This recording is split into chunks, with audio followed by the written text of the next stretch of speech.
Hi, welcome back to the Jack and Glenn channel. I'm Jackie. And I'm her husband, Glenn. He's my husband, Glenn. And before we get started, make sure you hit that subscribe button, hit that bell notification so you don't miss any of our reviews. Tonight we review Married at First Sight, Season 17, Denver. I don't know. I think it's episode number 8. Let's get started. Where do you want to get started at?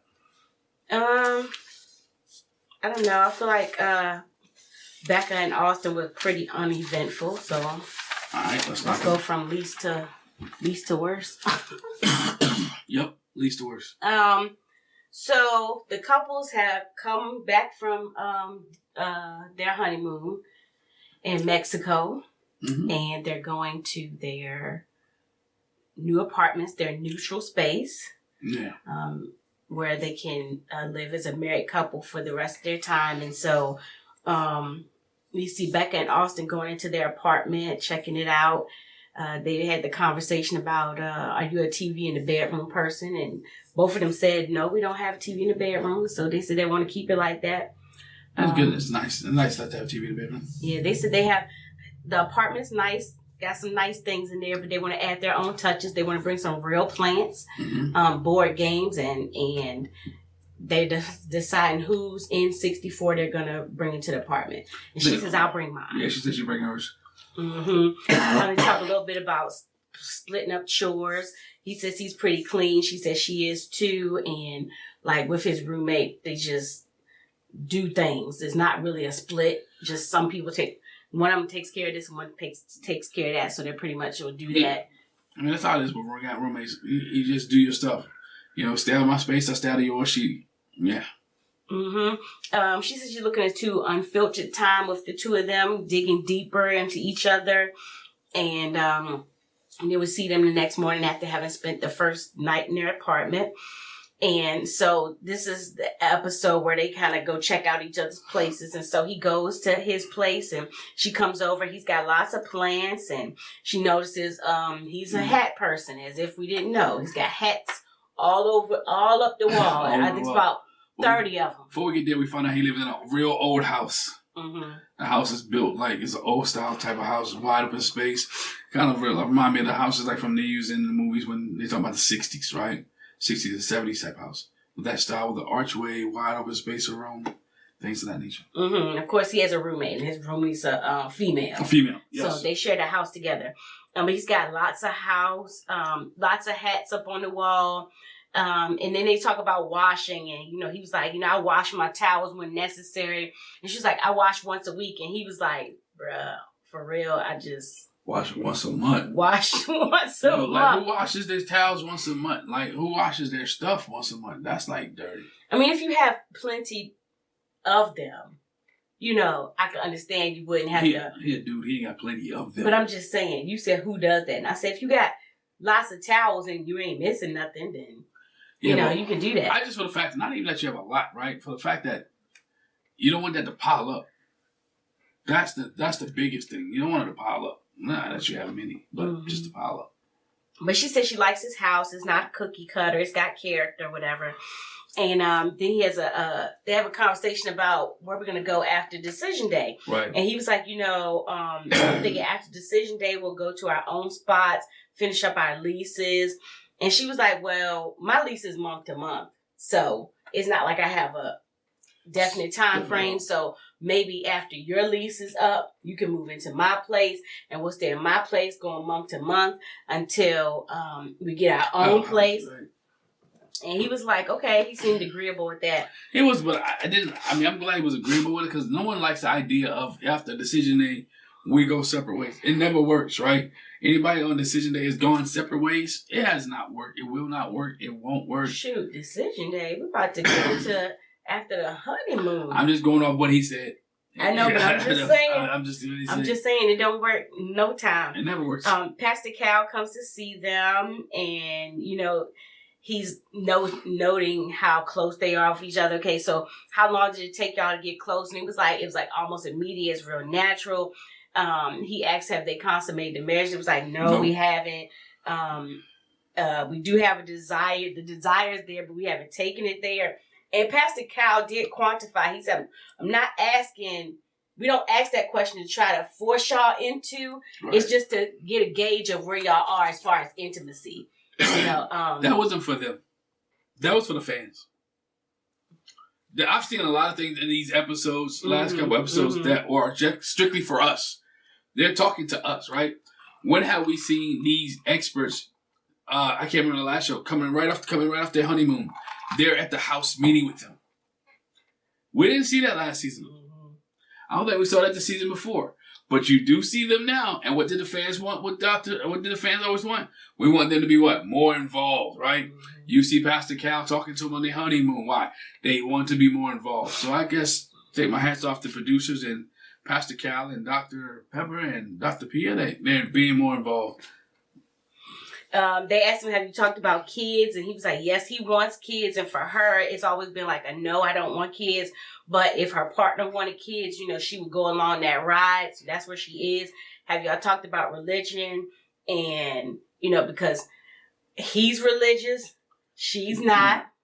And so how's that going to work?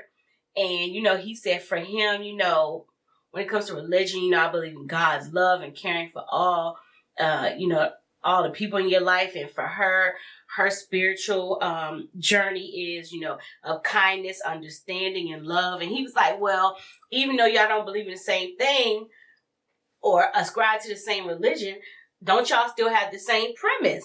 I think that's something that you can build on. And her thing was, I meet a lot of Christians and they always try to convince you of their...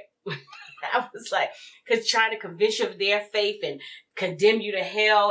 And Pastor Cal was like, look, if we got the same good, moral, and gentle and peaceful things, we could be agreeable. It's not to make somebody feel doomed. We don't have to believe the same thing. And she was like, that makes me feel so much better. I just felt that way. I'm mad at Pastor Cal.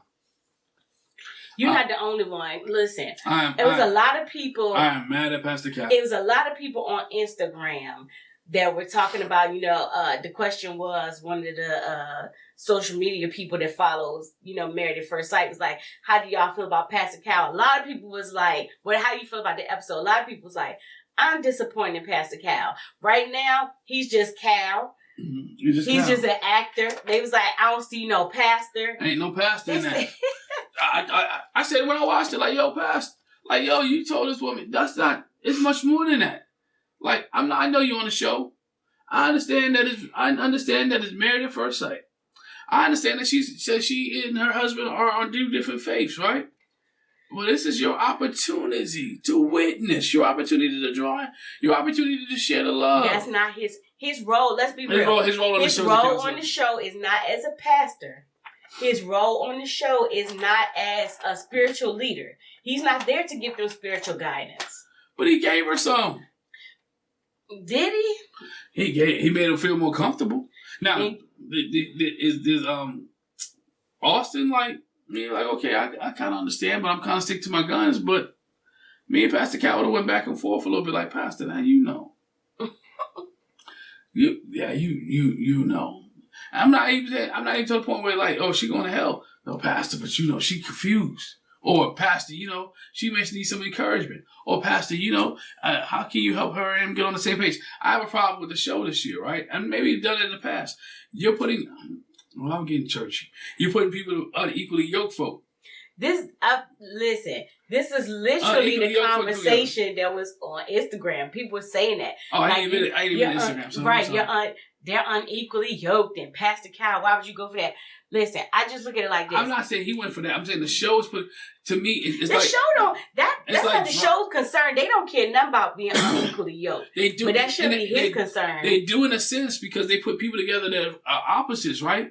They know the things, and they said it on the show. Things that break relationships up have been money, power, religion. They have said this over and over while you're watching the show. So why would you take two people who are totally different religious views, and politics for the one, sorry, religious views, and try to put them together?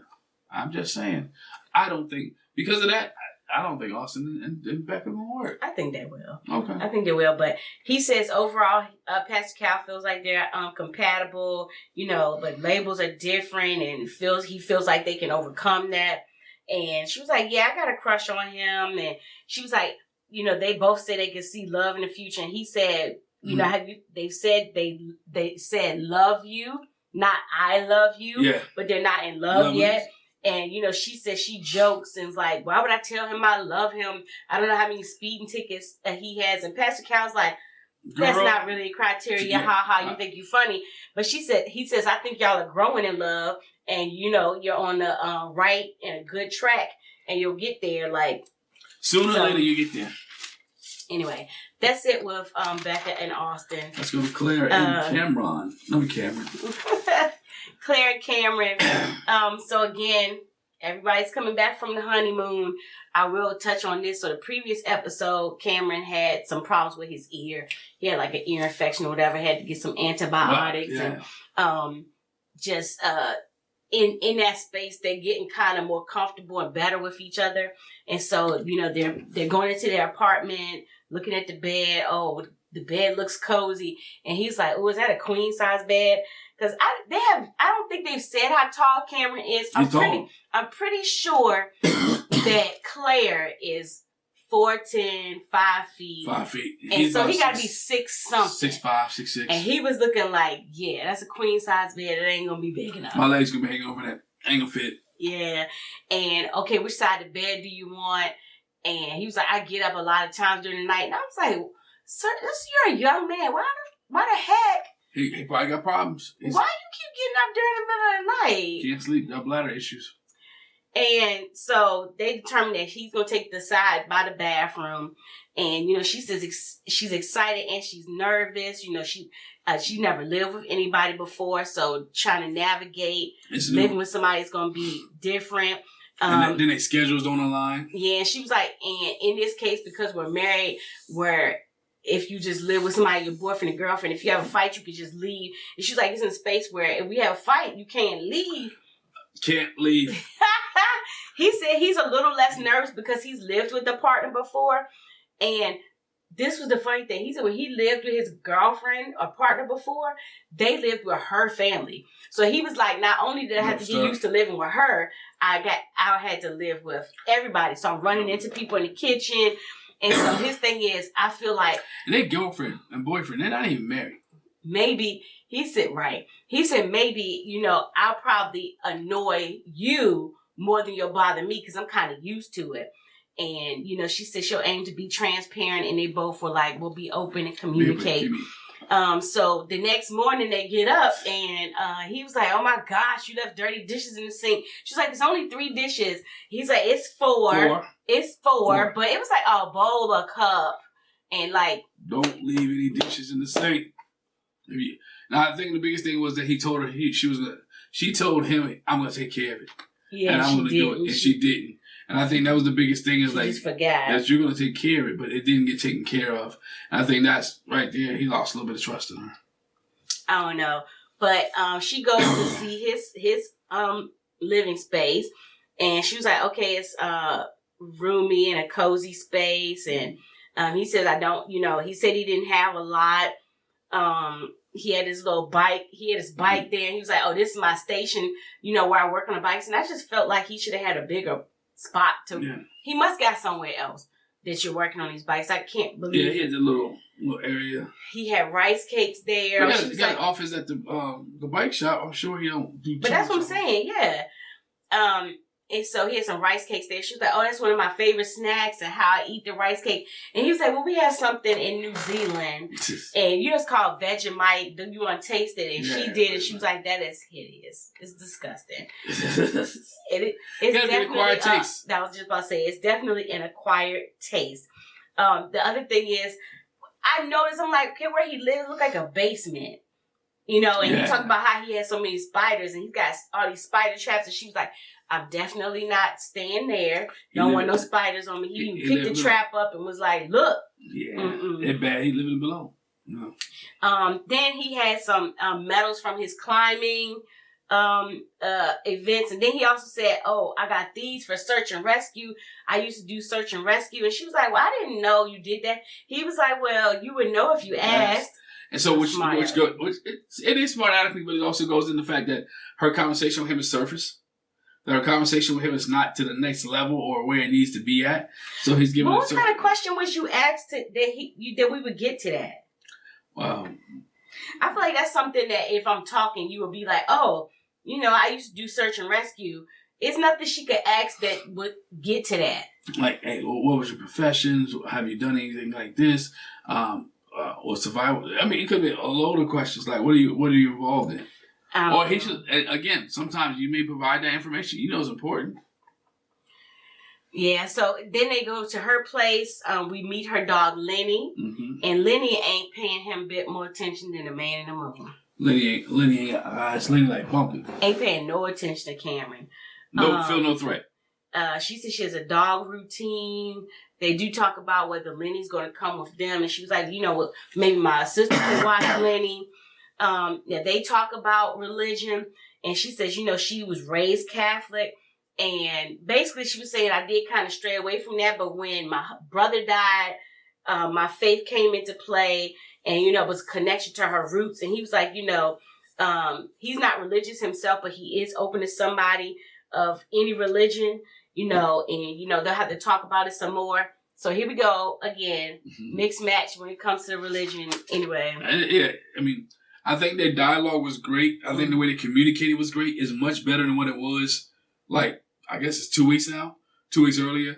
They're starting to really engage and starting to build a connection with them, even when they disagree. I think she mentioned that, like, we disagree on a different level, or we talk to each other on a different level. So I think there lies the making of a decent relationship. Mm-hmm. So Dr. Pepper comes and visits with them. She asks, how's married life going? And they were like, it's difficult, but, and Dr. Pepper's like, that's why we want to give you some support and guidance, and have you been building a space for physical intimacy? And she was like, yeah, I'm kind of moving at a turtle's pace.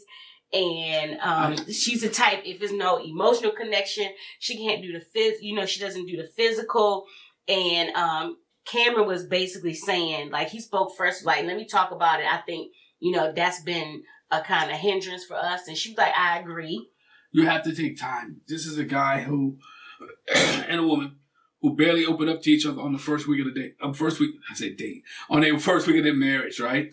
They barely open up to each other. Now you're in a process where you're starting to open up. You're starting to see who he is, starting to let the hair down. And now the intimacy or the love and the caring will become, the more touching will become presentable because they're getting to know each other not in paradise, but in their space, right? It's not paradise. It's not the Bahamas. It's not, Mexico. It's your space. So you design it, you create you cultivate the atmosphere and create the culture for him to be safe. Mm-hmm.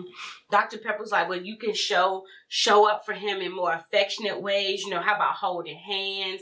Are you against that? She was like, Claire's like, it's not weird to me at all. I could do that. Have you talked about religion? And he talked about the fact, Cameron said, he was raised Christian, but he said he got kicked out of church at the age of 10. Because I asked a question that kind of challenged, the authority. I'm like, what question could a 10-year-old have asked to get them kicked out the church? Nothing. Nothing.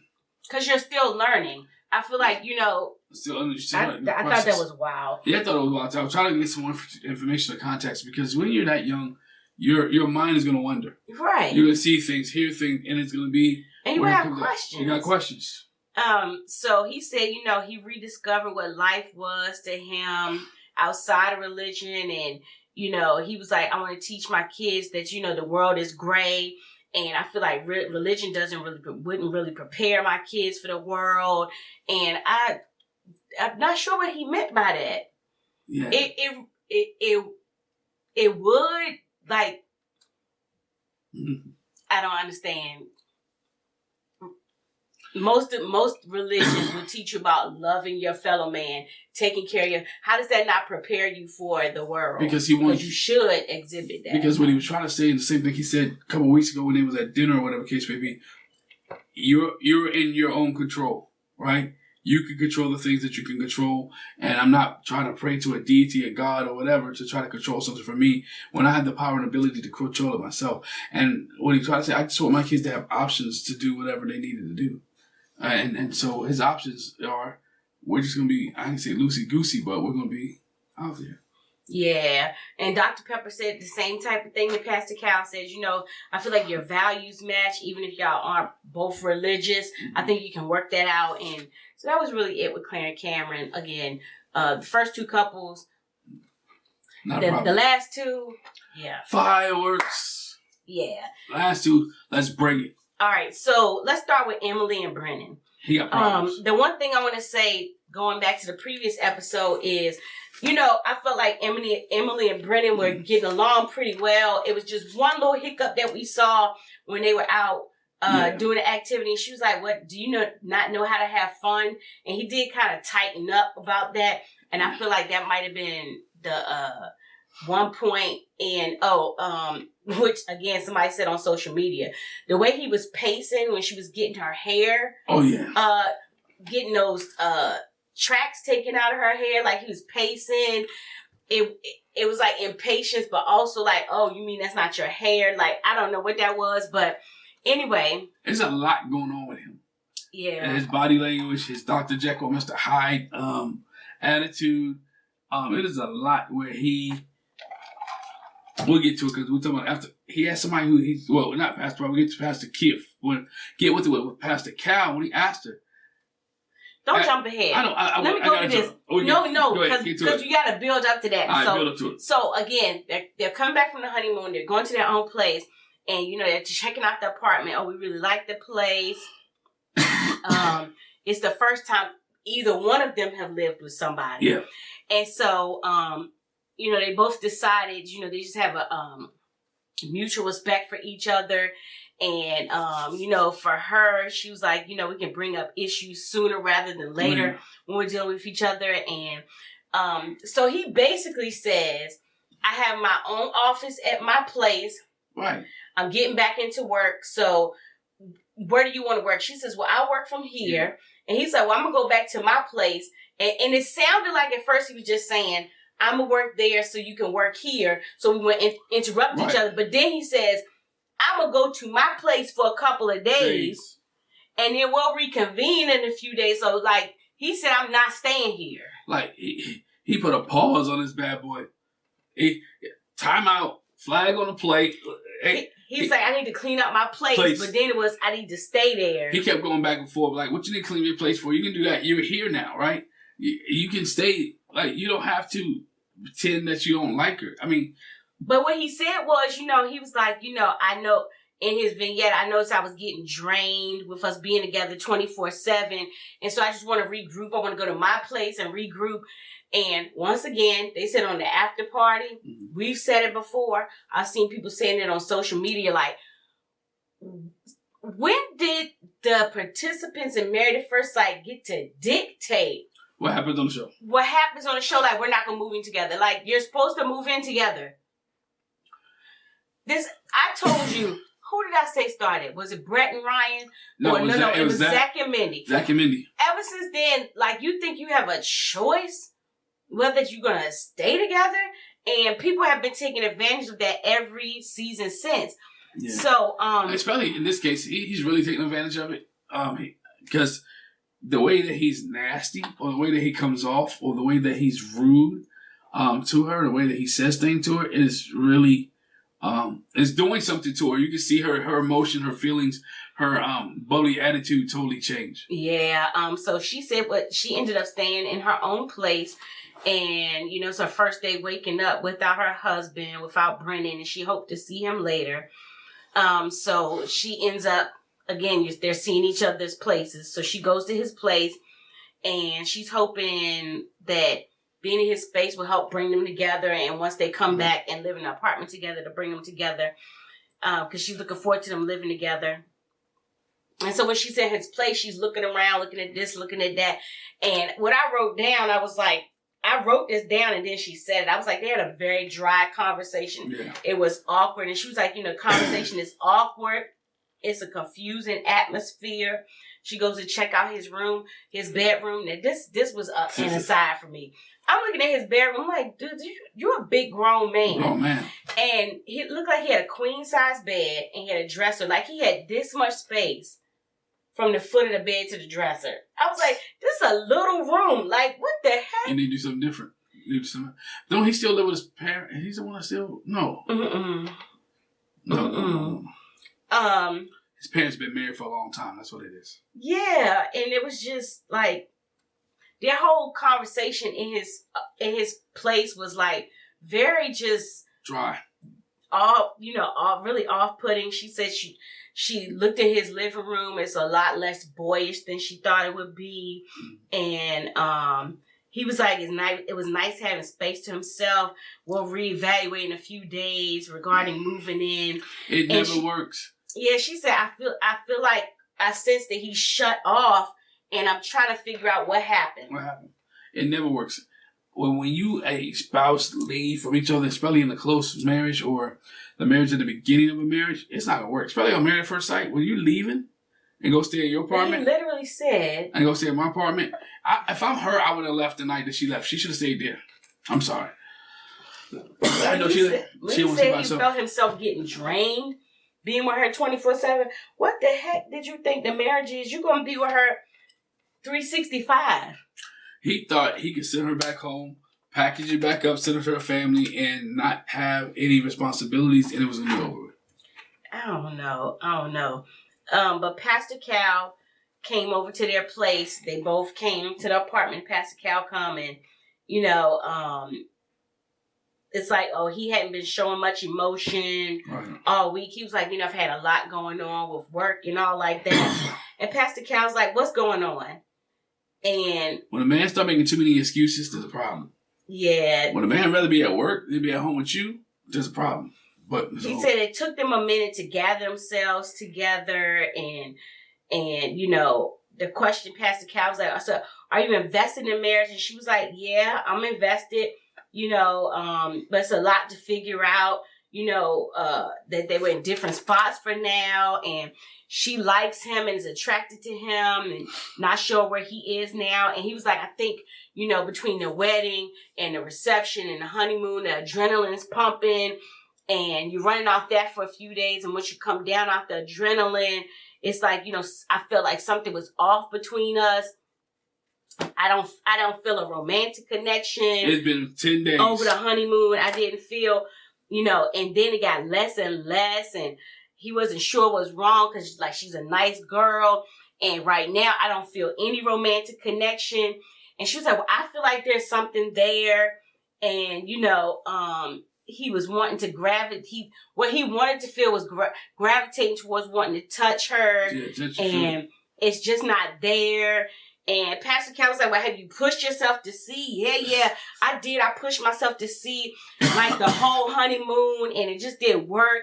When we have good moments, I feel like I want to touch her, and Pastor Cal was like, look, I don't know what you expected, but erase what you expected. You're in a unique situation. New space, new time. It's a Married at First Sight. It's not going to be like a usual, relationship goes, and just start from here. Mm-hmm. He said emotional closeness and intimacy are going to come different in this space. And Pastor Cal asked him straight up, is it anything you're not attracted to when it comes to her? He says, look, I'm not doing that. And this is my point I was going to bring earlier. He is so focused and concentrated on the TVs and the cameras that he doesn't want to look bad. And that's going to be his downfall and fall in his marriage.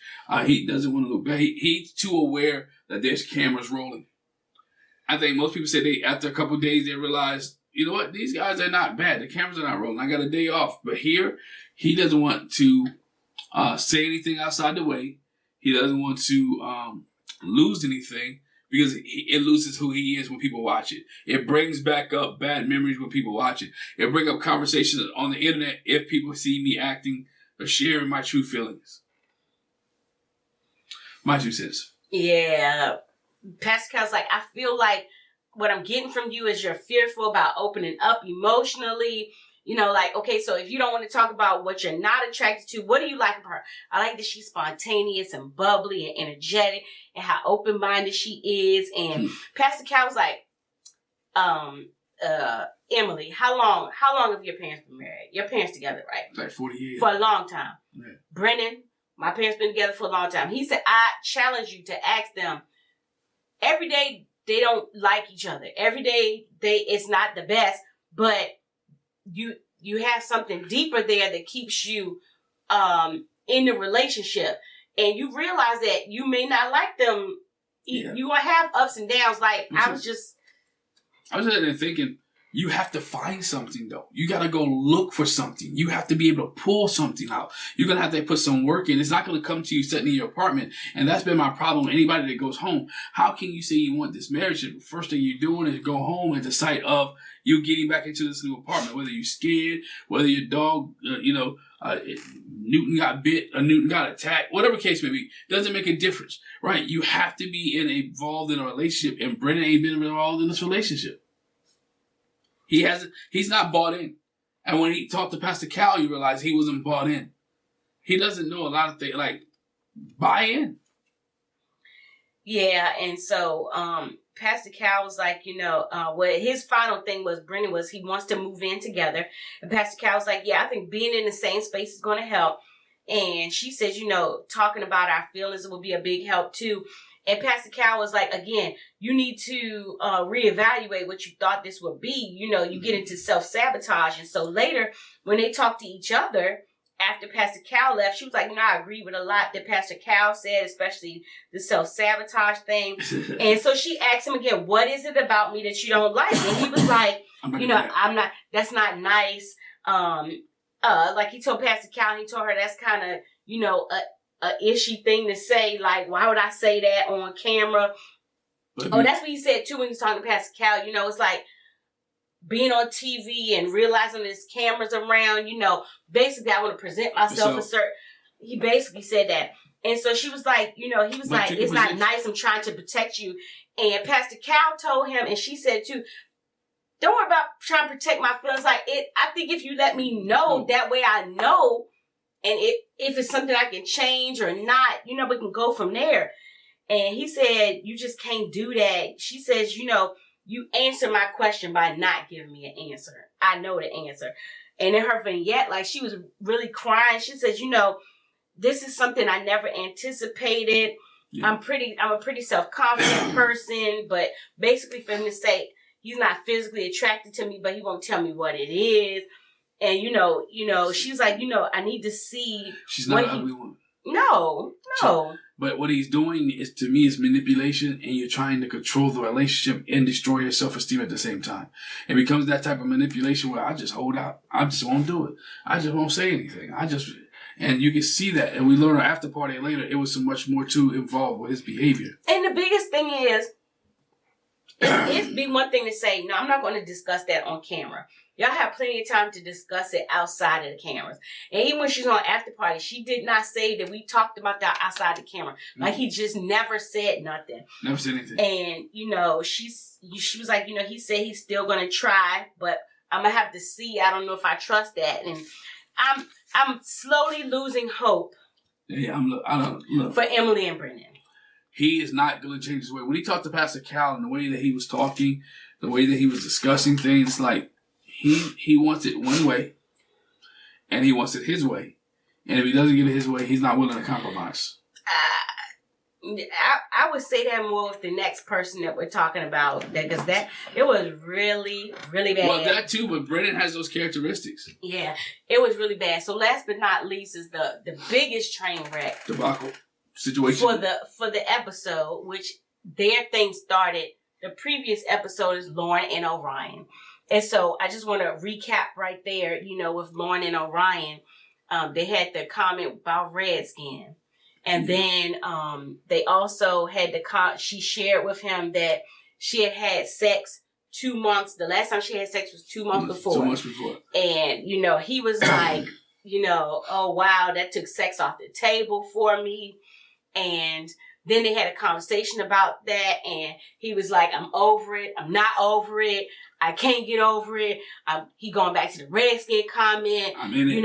And the Redskin comment, when she recognized what it was and what it was saying, she messed up, right? Mm-hmm. She did mess up. She did laugh. She did joke. She messed up.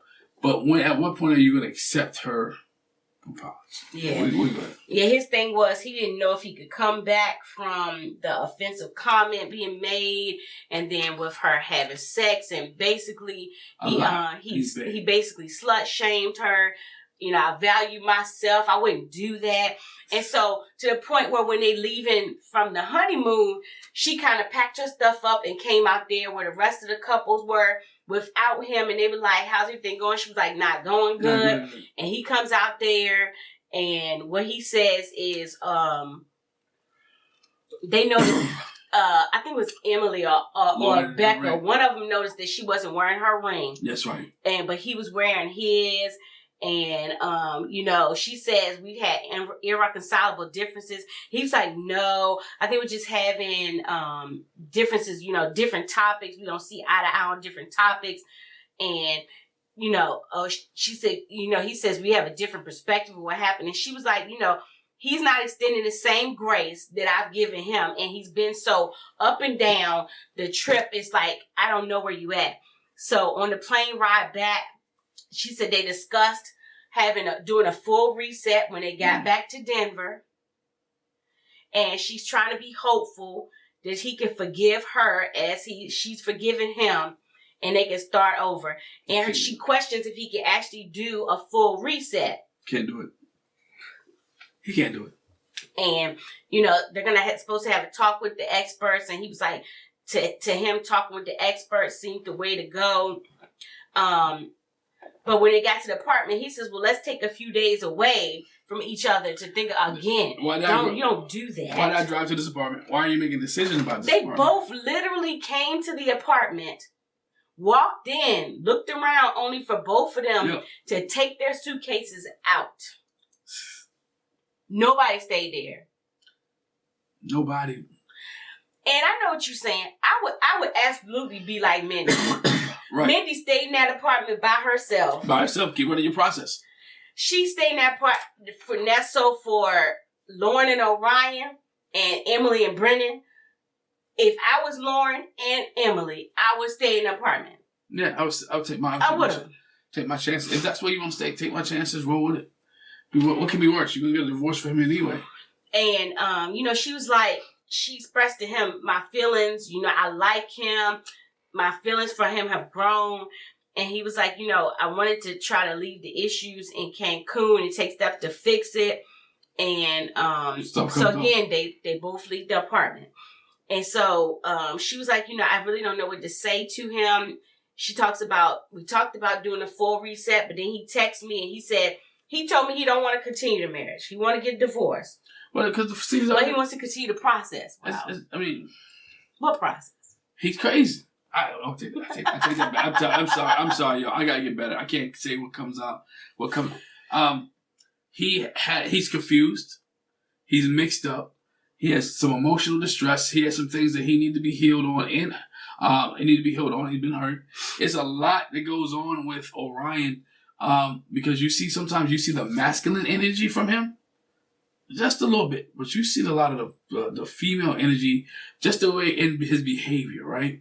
And I say this in some of his stubbornness and some of the ways that he has not, what's the word I'm looking for? Showed grace or adapted to her. That shows immaturity. But I think Dr. Pia, and we'll get into that, I think Dr. Pia touches on that, and then you have to put it in perspective when you talk about the female energy versus the masculine energy. And I like what Dr. Pia said, but let's go ahead. So she was like, she's confused and emotionally drained. Like, you don't want to continue the marriage, but you want to continue the process. What the heck does that mean? And she said, she felt like she was completely blindsided by him. With him being inconsistent, it's just like kind of messed with her. So Dr. Pia meets with them. And have y'all talked to each other? No, the last time they talked was by text. They tried to meet up before that, but she feels like it wasn't much effort on his part. She was like, no, he says, I did try to meet up.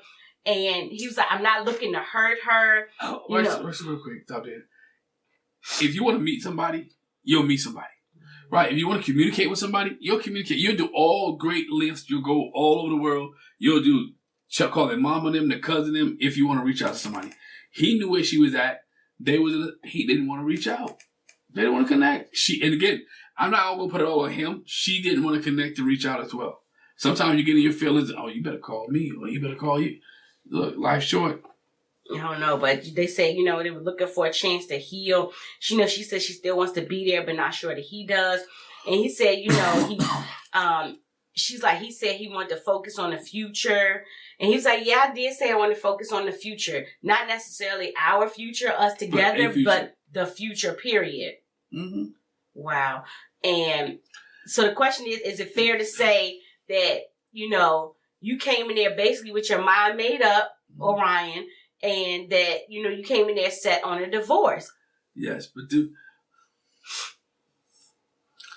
he has, I think you touched on it, we were talking, you don't go away for 4 days or 3 days. In the midst of it, he like, oh, let me go to my apartment. And then she like, well, let me call my, whatever. You are away from 4 days. You're not going to fix that. The energy is not going to be the same. All it seems like to me is I went on vacation with a friend, came back, and now I live myself. Not a girlfriend. You got to be able to put that in perspective, and he hasn't been able to do that. This is like a battle. It's like a dance. Mm-hmm. But Dr. Pia said, is it fair to say, that you came in there with your mindset on the divorce? And she was like, he says, yeah, I think it's fair to say, I think there's chemistry there. And, we had a lot of, issues and back and forth, and some things happened that really cut deep. I've just been feeling heartbroken. I need the off the camera conversations. Yeah, he said it's really hard to talk to her, because her reaction goes from 0 to 100. Again, I'm going to talk about this. Social media, I was like... He called her angry black woman. And that's what they said. He basically called her angry black woman. But what we saw in her reaction, again, we don't know what happened off camera. But what we saw, she didn't yell at him. She didn't fuss. She didn't cuss. She didn't roll her neck. She didn't do all that. I probably would have. She didn't cut him. And for you to say she went from 0 to 100, she really didn't. She really didn't. Like, bro, you called, and that was her fear too. Like, I don't want to come off like that. And so, she says I think that's fair, but it's not fair. Not fair. Because you're saying I went from 0 to 100. You're talking about my reaction, but you're not talking about what brought about that reaction from me. Mm-hmm. Dr. Pia was like, I know you really need to extend more grace to each other. Start over and let it go. He's not going to extend grace. He's mentioned this, forgive your backdrop. This is 4 hours. What we saw in the 5 minutes, he said they were there for 4 hours. And he said he got tired. He was like, yo, I'm done. I'm literally just done with this thing. And I have no problem with him. I'm not even there yet. But no, I want to go there. I got, because it goes to your point that you was making though. Because again, his frustration was the fact that he'd been there. His mind was made up, like you said, when he came through the door. It didn't matter what Dr. Pia would have said. It doesn't matter what Pastor Cal said. It doesn't matter what anybody else would have said. When he moved out, when he didn't move in, and he let that whatever was in him fester for those days, he had made his mind up. I think Lauren at this point had made her mind up. Like, you know what? I'm willing to try, but if you don't want to try, deuces. But I don't like the fact, going back to the point, you called her. First of all, you shamed her about her sexuality. You heard about this Redskin situation. That's all we know, right? We don't know anything else. You heard about the Redskin situation, but you're willing to shame her for her sexual preferences or what she's done sexually. And when you're in the midst of your argument, you may not say angry black woman, but you say an angry black woman.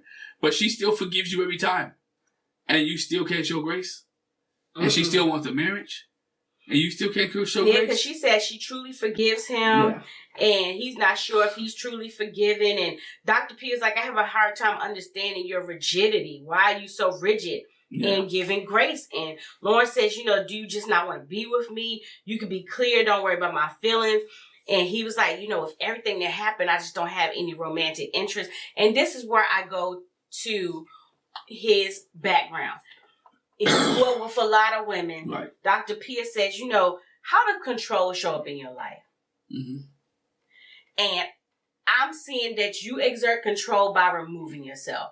He talked about how his mom and the women in his life, they had such they were overbearing. They were strong women. Strong women. And so since he felt like you could not speak up for yourself or stand up for yourself in that situation, you basically are like, any other situation, I'm going to exert my control because you can't control me. You can't control and so that's what he's doing. Well, he can't control her. She's smart. She's meticulous about what she says, how she said it. Because again, she's self-conscious. Well, she knows what I'm on TV, and I don't want to come off as that woman, right? Who was that? The Boston season, Elijah Wan and Katina. Mm-hmm. She didn't come off as being rah, but when the cameras were off and people said goodnight, she was giving him the business. Mm-hmm. I think that's how Lauren is. I don't know, but she'll give it to you. If you give her energy there, she's gonna give you energy back. If you don't give her nothing there, and it's the time where her name could change or make a move, or. But yeah, Dr. Pierce said he exerts control by removing himself and closing himself off. She reiterates to him, "There's no such thing as a perfect marriage. You have to work on it."